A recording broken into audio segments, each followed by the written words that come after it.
Yan. Yan po ang ininyugan. Yan, gawa po tayo kasi nag-cravings po tayo. Kasi nakakita po ako ng hinog at mukhang matamis na mangga sa bakala. Bali, ito lang po ang ingredients. Yan, malagkit. Binabad ko na po siya sa tubig. Yan, then coconut powder. So, powder po siya. So, nagpakulo ako ng tubig. Tapos, nilagyan ko na lang po yan ng powder. So, tutunawin lang po yung powder dyan. Then, ito na nga po, sinalang ko na siya sa kaserola. Tapos, pagka kumulo na po yung mixture ng coconut milk, saka lagyan nyo ng konting asin. Kung gusto nyo ng matamis, lagyan ng sugar. Then, ilagay na po ninyo ang binabad na malagkit. Ganun lang po kasimple yan. Hindi man po ako expert sa pagluluto, guys. Nagtanong lang po ako sa nanay ko paano lutuin. Yan. So, ganyan lang po siya kasimple. Then, ano na po yan. Mga ilang minutes, pwede na po siya. Habang nag-aantay po, nagpakulo na rin pa ako ng lemongrass. Yan. So, ito na nga po, luto na ang ating sticky rice. Sticky rice, kasi hindi ko po alam kung ano po talagang tawag dyan eh. Sa amin sa Zambales, tawag po dyan ay ininyugan yan.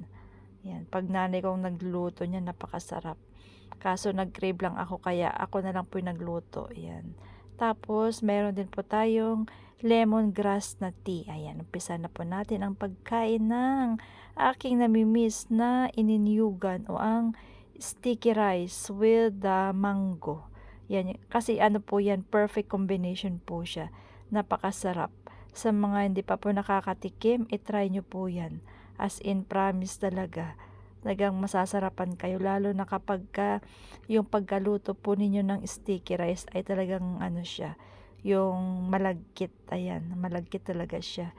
Pag masarap po yung yung malagkit nyo, yan, yung pagkaluto nyo, tapos ang mangga ay matamis, naku po, napakasarap. Hala, ay parang ayaw ko ng tantanan ng pagkain kasi nakaka-addict talaga. Ang sarap hanggang sa may nakikita kang hinog na mangga dyan. Parang gusto mo ikain ng ikain hanggang maubos yung mangga. Kasi talagang perfect combination talaga sila. Yan yung kapiraso niyan, yung kalahati ng mangga, ubos ko na. Sa tingin ko parang okay na. Pero pag nakikita ko po yung isang kalahati, parang gusto ko pa. 'Di ba? Parang ang sarap eh.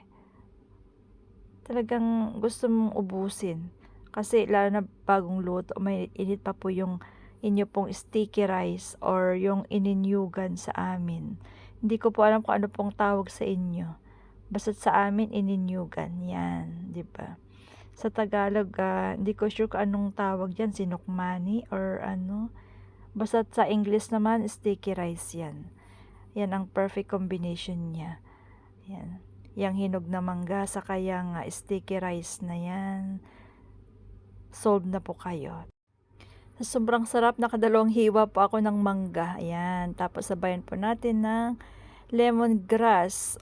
Tsaa. Ayan. Para sa dagdag po na health benefits. Ayan. Thank you po sa panonood. Gawa na rin po kayo ng ininyugan, guys.